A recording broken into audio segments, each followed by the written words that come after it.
रूसी राष्ट्रपति Vladimir Putin अपना 27 घंटे का भारत दौरा पूरा कर वापस लौट गए हैं। उन्होंने शुक्रवार को पीएम मोदी के साथ द्विपक्षीय बातचीत की और बिजनेस फोरम को संबोधित किया। इस दौरान भारत रूस के बीच किसी बड़े समझौते के ऐलान नहीं हुआ। इससे पहले रिपोर्ट में दावा किया जा रहा था कि दोनों देशों के बीच Su-57 फाइटर जेट और S-400 डिफेंस सिस्टम को लेकर डील हो सकती है। हालांकि दोनों देशों के बीच तेल सप्लाई की गारंटी समेत 19 समझौतों पर सहमति बनी।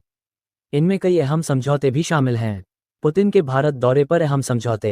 1. Manpower mobility. भारत और रूस ने मैनपावर मोबिलिटी समझौता किया है। इससे दोनों देशों के नागरिक अस्थायी रूप से एक दूसरे के देश में काम कर सकेंगे। अगर कोई भारतीय रूस में या कोई रूसी भारत में काम करना चाहता है तो अब और आसान हो जाएगा। साथ ही अवैध तरीके से आने जाने पर रोक भी मजबूत होगी। हेल्थ केयर और मेडिकल एजुकेशन। भारत के और रूस के स्वास्थ्य मंत्रालय के बीच स्वास्थ्य सेवाओं, मेडिकल रिसर्च और मेडिकल शिक्षा में सहयोग का समझौता हुआ है। ये समझौता 3 बड़े सेक्टर्स पर फोकस है। स्वास्थ्य सेवाएं। दोनों देश डॉक्टरों, अस्पतालों और हेल्थ सिस्टम से जुड़े अनुभव साझा करेंगे। इसमें अस्पतालों में इलाज को बेहतर बनाना, नई बीमारियों का मिलकर अध्ययन करना और तकनीक और इलाज के आधुनिक तरीकों को साझा करना शामिल होगा। मेडिकल शिक्षा। दोनों देशों के मेडिकल कॉलेज और इंस्टीट्यूट मिलकर काम करेंगे। इसमें स्टूडेंट एक्सचेंज प्रोग्राम, डॉक्टरों, मेडिकल स्टाफ की ट्रेनिंग और रिसर्च में जॉइंट प्रोग्राम शामिल हैं। Medical science and research. इसमें नई दवाओं, वैक्सीन और उपचार तकनीकों पर मिलकर रिसर्च करना और कैंसर, दिल की बीमारियां, दुर्लभ बीमारियों पर जॉइंट स्टडी करना शामिल हैं। फूड सेफ्टी और स्टैंडर्ड। ये समझौता भारत की FSSAI और रूस की उपभोक्ता सुरक्षा एजेंसी के बीच हुआ है। भारत और रूस इस बात पर साथ काम करेंगे कि दोनों देशों के लोगों को सुरक्षित और अच्छे मानक वाला खाना मिले। कोई भी खाद्य उत्पाद एक देश से दूसरे देश जाए तो उसकी गुणवत्ता सुनिश्चित की जाएगी। जहाज निर्माण। भारत और रूस ने शिपिंग, पोर्ट्स, जहाज निर्माण और आर्कटिक सहयोग को मजबूत करने के लिए एक नया समझौता किया है। आर्कटिक क्षेत्र में सहयोग। रूस आर्कटिक क्षेत्र में बड़ा खिलाड़ी है और वहां उसके पास मजबूत इंफ्रास्ट्रक्चर है। भारत अब रूस के साथ मिलकर आर्कटिक में रिसर्च, समुद्री रूट्स और ऊर्जा प्रोजेक्ट्स पर काम करेगा। इससे नए व्यापारिक रास्ते और ऊर्जा संसाधनों तक पहुंच आसान होगी। शिपिंग और पोर्ट्स में साझेदारी। भारत और रूस के बीच शिपिंग को तेज और सुविधाजनक बनाने के लिए मिलकर काम होगा। पोर्ट्स के बीच कनेक्टिविटी और तकनीकी सहयोग बढ़ेगा। दोनों देश अपने समुद्री व्यापार को बढ़ाने के लिए बेहतर रूट्स तय करेंगे। जहाज निर्माण। दोनों देश मिलकर जहाज बनाने, मरम्मत, तकनीक साझा करने और प्रशिक्षण में साझेदारी करेंगे। रूस ने प्रस्ताव दिया है कि आर्कटिक क्लास जहाज साथ मिलकर बनाए जाएं। भारत में ऐसे जहाज़ों का निर्माण किया जाएगा जो बर्फीले आर्कटिक और नॉर्दर्न सी रूट जैसे समुद्री मार्गों में काम कर सकें। फर्टिलाइजर समझौता। भारत और रूस की बड़ी उर्वरक कंपनियों के बीच एक अहम समझौता हुआ है। इसमें रूस की उरलचेम और भारत की Rashtriya Chemicals and Fertilizers Limited RCF, National Fertilizers Limited NFL और इंडियन पोटाश लिमिटेड IPL शामिल हैं। इस समझौते का मकसद भारत में किसानों को समय पर और पर्याप्त मात्रा में उर्वरक उपलब्ध कराना है। समझौते के तहत रूस की उरलकेम भारत को बड़ी मात्रा में यूरिया, पोटाश, फॉस्फेट और अन्य उर्वरकों की लगातार सप्लाई करेगी। इससे भारत में किसानों को खाद की कमी का सामना नहीं करना पड़ेगा। इस लंबी साझेदारी से भारत को उर्वरक स्थिर और नियंत्रित कीमतों पर मिल सकेंगे। भारतीय कंपनियां और उरलकेम मिलकर तकनीक, कच्चा माल और प्रोडक्शन में सहयोग बढ़ाएंगी। परमाणु ऊर्जा समझौता। भारत और रूस ने परमाणु ऊर्जा के क्षेत्र में एक बड़ा और रणनीतिक समझौता किया है। इसका मकसद भविष्य की जरूरतों के मुताबिक परमाणु ऊर्जा तकनीक में साथ मिलकर काम करना है। इस समझौते के 2 हिस्से हैं। Portable mobile nuclear power system पर सहयोग। भारत और रूस अब छोटी, पोर्टेबल और मॉड्यूलर परमाणु reactors SMR small modular reactors पर मिलकर काम करेंगे। पोर्टेबल न्यूक्लियर रिएक्टर्स एक ऐसा छोटा न्यूक्लियर प्लांट होता है जिसे जरूरत पड़ने पर एक स्थान से दूसरे स्थान पर ले जाया जा सकता है और कम जगह में बिजली पैदा कर सकता है। इनका उपयोग दूर दराज क्षेत्रों, आर्कटिक जैसे कठिन इलाकों में किया जा सकता है। बड़े परमाणु संयंत्रों पर सहयोग जारी रहेगा। रूस पहले से ही तमिलनाडु के कुडनकुलम परमाणु बिजली संयंत्र के निर्माण में भारत का साझेदार है। समझौते के तहत रूस भारत में भविष्य के परमाणु रिएक्टरों के लिए तकनीकी सहयोग, पुर्जे और ईंधन आपूर्ति जारी रखेगा। दोनों देश नए न्यूक्लियर रिएक्टर मॉडल और सुरक्षा तकनीक भी मिलकर विकसित करेंगे। पुतिन के भारत दौरे से क्या बदला? तेल सप्लाई का भरोसा समेत 19 डील, फाइटर जेट और रक्षा सौदे का ऐलान नहीं। नई दिल्ली। 17 घंटे पहले रूसी राष्ट्रपति व्लादिमीर पुतिन अपना 27 घंटे का भारत दौरा पूरा कर वापस लौट गए हैं। उन्होंने शुक्रवार को पीएम मोदी के साथ द्विपक्षीय बातचीत की और बिजनेस फोरम को संबोधित किया। इस दौरान भारत रूस के बीच किसी बड़े समझौते के ऐलान नहीं हुआ। इससे पहले रिपोर्ट में दावा किया जा रहा था कि दोनों देशों के बीच Su-57 फाइटर जेट और S-400 डिफेंस सिस्टम को लेकर डील हो सकती है। हालांकि दोनों देशों के बीच तेल सप्लाई की गारंटी समेत 19 समझौतों पर सहमति बनी। इनमें कई अहम समझौते भी शामिल हैं। पुतिन के भारत दौरे पर अहम समझौते। 1. Manpower mobility. भारत और रूस ने मैनपावर मोबिलिटी समझौता किया है। इससे दोनों देशों के नागरिक अस्थायी रूप से एक दूसरे के देश में काम कर सकेंगे। अगर कोई भारतीय रूस में या कोई रूसी भारत में काम करना चाहता है तो अब और आसान हो जाएगा। साथ ही अवैध तरीके से आने जाने पर रोक भी मजबूत होगी। 2. हेल्थ केयर और मेडिकल एजुकेशन। भारत के और रूस के स्वास्थ्य मंत्रालय के बीच स्वास्थ्य सेवाओं, मेडिकल रिसर्च और मेडिकल शिक्षा में सहयोग का समझौता हुआ है। ये समझौता 3 बड़े सेक्टर्स पर फोकस है। स्वास्थ्य सेवाएं। दोनों देश डॉक्टरों, अस्पतालों और हेल्थ सिस्टम से जुड़े अनुभव साझा करेंगे। इसमें अस्पतालों में इलाज को बेहतर बनाना, नई बीमारियों का मिलकर अध्ययन करना और तकनीक और इलाज के आधुनिक तरीकों को साझा करना शामिल होगा। मेडिकल शिक्षा। दोनों देशों के मेडिकल कॉलेज और इंस्टीट्यूट मिलकर काम करेंगे। इसमें स्टूडेंट एक्सचेंज प्रोग्राम, डॉक्टरों, मेडिकल स्टाफ की ट्रेनिंग और रिसर्च में जॉइंट प्रोग्राम शामिल हैं।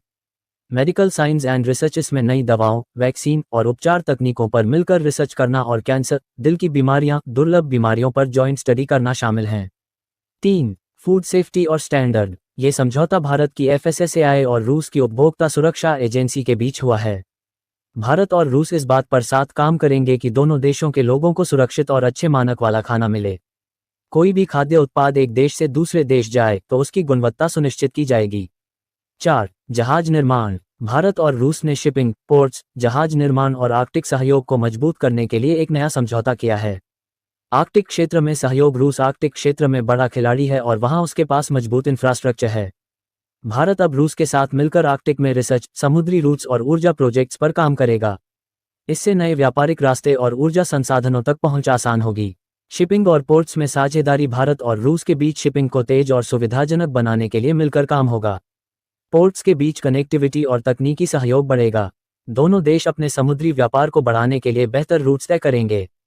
जहाज निर्माण। दोनों देश मिलकर जहाज बनाने, मरम्मत, तकनीक साझा करने और प्रशिक्षण में साझेदारी करेंगे।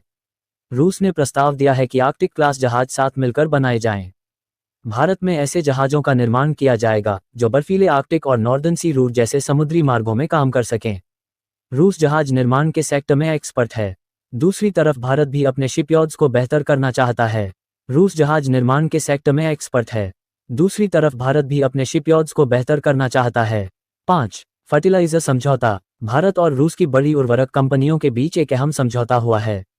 इसमें रूस की उरलचेम और भारत की Rashtriya Chemicals and Fertilizers Limited RCF, National Fertilizers Limited NFL और इंडियन पोटाश लिमिटेड IPL शामिल हैं।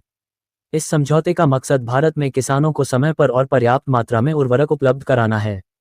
समझौते के तहत रूस की उरलकेम भारत को बड़ी मात्रा में यूरिया, पोटाश, फॉस्फेट और अन्य उर्वरकों की लगातार सप्लाई करेगी। इससे भारत में किसानों को खाद की कमी का सामना नहीं करना पड़ेगा। इस लंबी साझेदारी से भारत को उर्वरक स्थिर और नियंत्रित कीमतों पर मिल सकेंगे। भारतीय कंपनियां और उरलकेम मिलकर तकनीक, कच्चा माल और प्रोडक्शन में सहयोग बढ़ाएंगी। 6. परमाणु ऊर्जा समझौता। भारत और रूस ने परमाणु ऊर्जा के क्षेत्र में एक बड़ा और रणनीतिक समझौता किया है। इसका मकसद भविष्य की जरूरतों के मुताबिक परमाणु ऊर्जा तकनीक में साथ मिलकर काम करना है। इस समझौते के 2 हिस्से हैं। Portable mobile nuclear power system पर सहयोग। भारत और रूस अब छोटी, पोर्टेबल और मॉड्यूलर परमाणु reactors SMR, small modular reactors पर मिलकर काम करेंगे। पोर्टेबल न्यूक्लियर रिएक्टर्स एक ऐसा छोटा न्यूक्लियर प्लांट होता है जिसे जरूरत पड़ने पर एक स्थान से दूसरे स्थान पर ले जाया जा सकता है और कम जगह में बिजली पैदा कर सकता है। इनका उपयोग दूर दराज क्षेत्रों, आर्कटिक जैसे कठिन इलाकों में किया जा सकता है। बड़े परमाणु संयंत्रों पर सहयोग जारी रहेगा। रूस पहले से ही तमिलनाडु के कुडनकुलम परमाणु बिजली संयंत्र के निर्माण में भारत का साझेदार है। समझौते के तहत रूस भारत में भविष्य के परमाणु रिएक्टरों के लिए तकनीकी सहयोग, पुर्जे और ईंधन आपूर्ति जारी रखेगा। दोनों देश नए न्यूक्लियर रिएक्टर मॉडल और सुरक्षा तकनीक भी मिलकर विकसित करेंगे। 26 घंटे बाद भारत से रवाना हुए पुतिन। राष्ट्रपति पुतिन शुक्रवार रात करीब 10 बजे अपना 26 घंटे का दौरा का मॉस्को लौटे। जाने से पहले वे राष्ट्रपति भवन में स्टेट डिनर में शामिल हुए। इसका आयोजन राष्ट्रपति द्रौपदी मुर्मू ने किया था। उनके लिए राजकीय भोज में भारत के अलग अलग प्रदेशों के खास व्यंजन परोसे गए। मेन्यू में गुची दून चेटन, कश्मीरी वालनट चटनी के साथ भरी हुई गुची, अचारी, बैंगन और येलो दाल तड़का जैसे पारंपरिक पकवान शामिल थे। रूसी प्रतिनिधिमंडल को परोसे गए ऑन टेबल डिशेज में बंगाल का गुड़ संदेश और दक्षिण भारत का लोकप्रिय स्नैक मुरुक को भी रखा गया। भोज का माहौल भारतीय और रूसी संगीत से सजाया गया। नौसेना बैंड और भारतीय वाद्ययंत्र कलाकारों ने भारतीय शास्त्रीय संगीत, बॉलीवुड धुनें और प्रमुख रूसी संगीत पेश किया। नौसेना बैंड ने शाहरुख खान की फिल्म फिर भी दिल है हिंदुस्तानी का गीत भी बजाया। भारत रूस के बीच अहम घोषणाएं। भारत और रूस ने 2030 तक आर्थिक क्षेत्रों में साझेदारी बढ़ाने के लिए एक विशेष कार्यक्रम जारी किया। भारत ने रूस के नागरिकों के लिए 30 दिनों का टूरिस्ट वीजा मुफ्त देने की घोषणा की। ग्रुप में आने वाले रूसी पर्यटकों को भी भारत मुफ्त वीजा सुविधा देगा। रूसी सेना में भर्ती भारतीयों का मुद्दा उठा। पीएम मोदी ने पुतिन से मुलाकात के दौरान रूसी सेना में भर्ती हुए भारतीय नागरिकों का मुद्दा मजबूती से उठाया। मोदी ने रूस से आग्रह किया कि वहां फंसे भारतीयों को जल्द से जल्द सुरक्षित रिहा किया जाए। रूस में फंसे भारतीयों के परिवार लगातार प्रदर्शन कर सरकार से अपने परिजनों को वापस लाने की मांग कर रहे हैं। भारत के विदेश सचिव विक्रम मिस्री ने बताया, पीएम मोदी ने रूसी सशस्त्र बलों में भारतीय नागरिकों की भर्ती का मुद्दा उठाया है।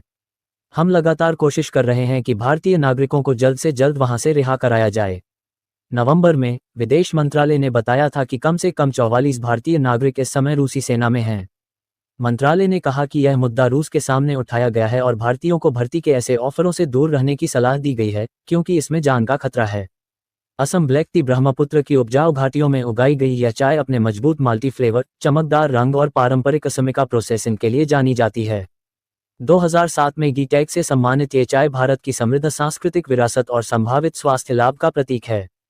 मुर्शिदाबाद सिल्वर टी सेट मुश्किल नक्काशियों वाला ये सिल्वर सेट पश्चिम बंगाल की कला और चाय की सांस्कृतिक महत्ता को दर्शाता है।